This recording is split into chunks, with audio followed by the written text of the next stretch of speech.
Alright, well, it's that time of the year again.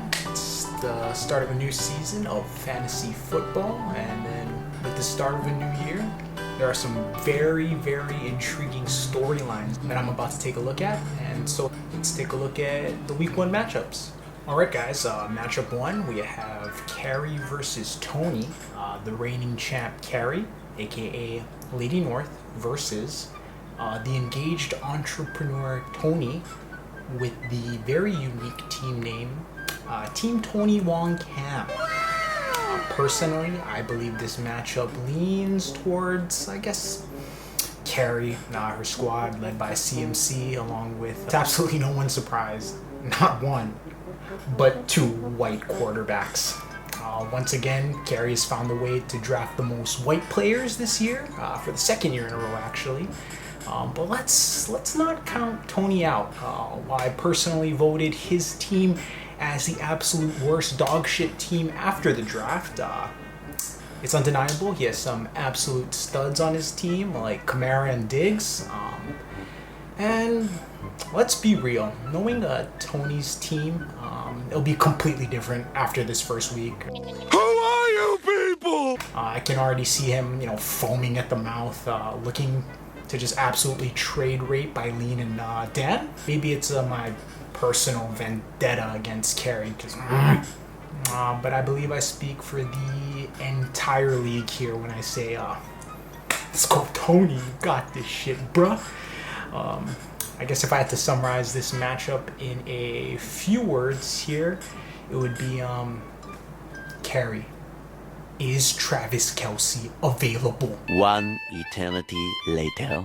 I'm still waiting from last year. 2,000 years later.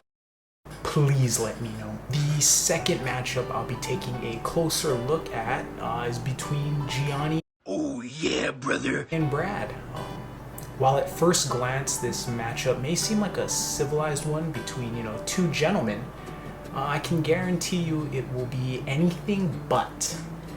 This one actually holds a significant amount of importance for Gianni. You may or may not recall, but Gianni actually voted Brad's team as the worst after the draft. Ouch. With such a strong vote of confidence against Team Mikasa, Gianni's team has 2 nut up or shut up, Jim. Gianni's team is led by Tom Brady, aka Thanos, aka the GOAT! The GOAT! Along with the consensus #1 RB in Jonathan Taylor.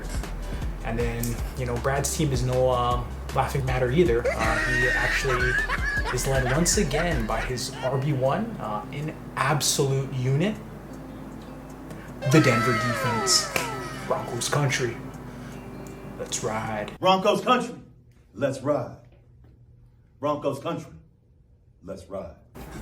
While I personally don't believe Brad's team is the worst, he does have a gaping hole in his RB2 spot, as currently he has Kareem Hunt filling that starting role. But that could change mid-season. As Brad literally has all of the handcuffs. All of the handcuffs here. I believe that Brad's team will, probably hit their stride later in the season. And like seasons past, this dude is probably going to make a really deep run into the playoffs and lose in the championship game. I guess if I could summarize this matchup in one word, it would be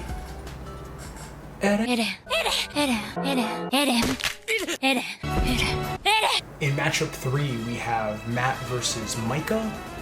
Both of these owners have a long tenured reign in the league. Both owners have strayed away from their previous drafting strategies from years past.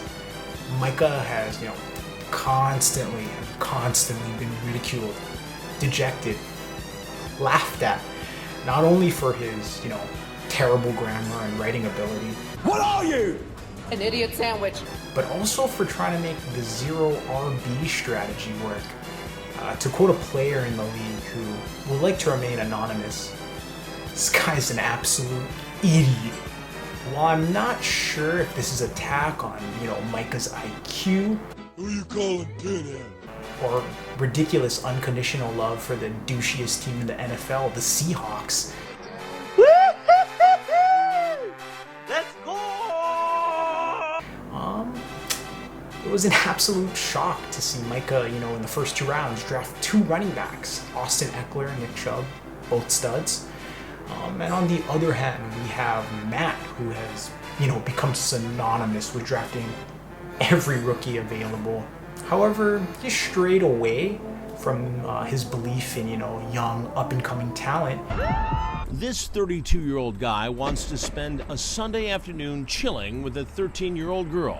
And I guess is leaning towards a more experienced team, which is led by Derrick Henry, aka the Turd.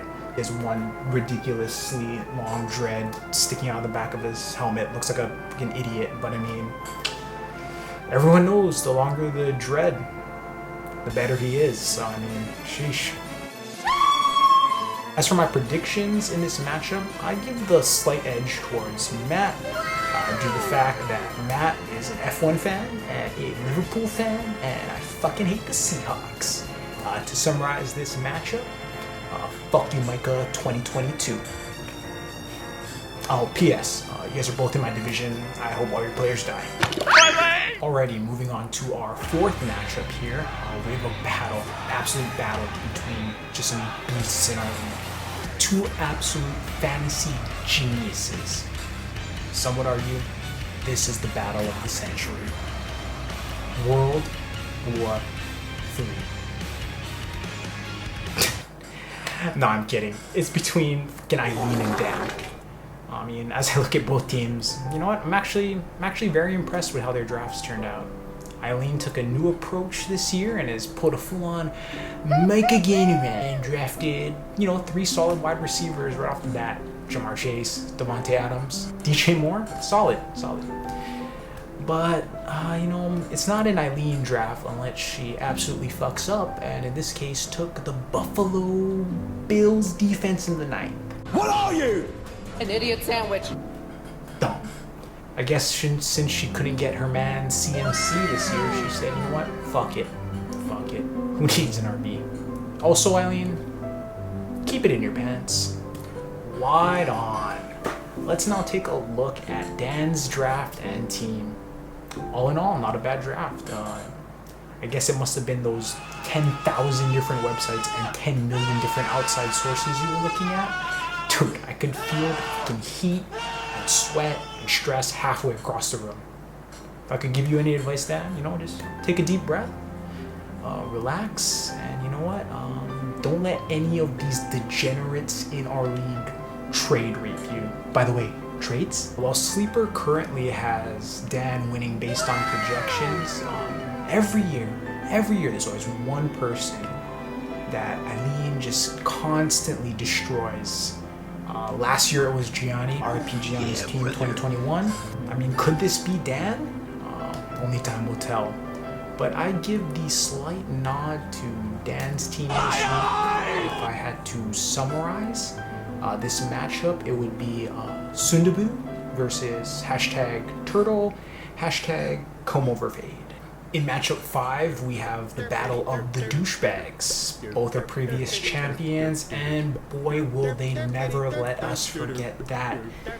Get over it, guys. Stop sucking yourself off, you old fuck. How many times do we have to teach you this lesson, old man? I love the young people.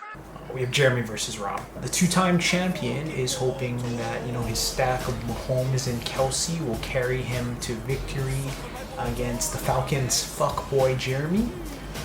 Both teams are repping, 2 top-tier tight ends and, very solid RB1s. In my humble opinion, I hope both you guys fucking lose. But if I had to say which team has the edge in week 1, I guess I give it to Rob. Dude, you know what? Fuck that. Screw Rob. This motherfucker had the audacity to vote my team the worst team after draft. Not only this year, but the past 2 years. Fucking...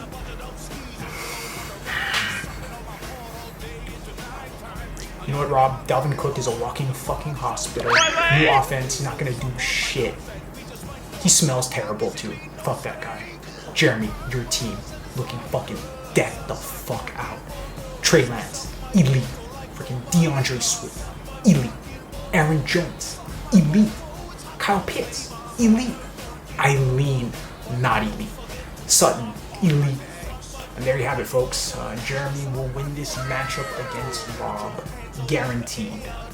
To summarize this matchup, Oh, brother, this guy stinks! now that we have all of the boring matchups out of the way, we have the most important matchup of the week. My matchup. We have team Riley Reed option versus the Allen family? Dude, Bonds, change your fucking team name, bro. For the love of God. He named his team after my quarterback. Dude, stop trying to be me. I mean, I get it. I'm awesome. I'm handsome. And a fantasy football savant. But dude, seriously, hop off my dick. You know what, Bonds? You've been my rival. All the way since last year when we shared the same division. You know what? I hate to admit it, but you did best me last year. And Sleeper currently has you a favorite in this matchup for week 1. But if I have learned anything in my short time in fantasy football, it's that predictions mean nothing. I'm coming out for blood this year, you little bitch. Let this absolute destruction of Bonds' team in week 1 be a message to all of you out there. Curry, way downtown, bang! Bang! Oh, what a shot from Curry! I'm gonna fucking destroy you. Anyways, if I had to summarize, this week's lopsided matchup, it would be Dearness Johnson. Well, folks, that's it for this week's, matchups. I hope all of your best players get injured and you put up 0 fantasy points. Nah, but in all honesty, I'm really looking forward to this year. I'm excited to share this season with you guys again. Excited for all the fun and, all the laughs and, me full-on rage tilting while I watch the games with you guys this year. I love all you guys. Nothing but the best. Good luck. Peace. Love you guys.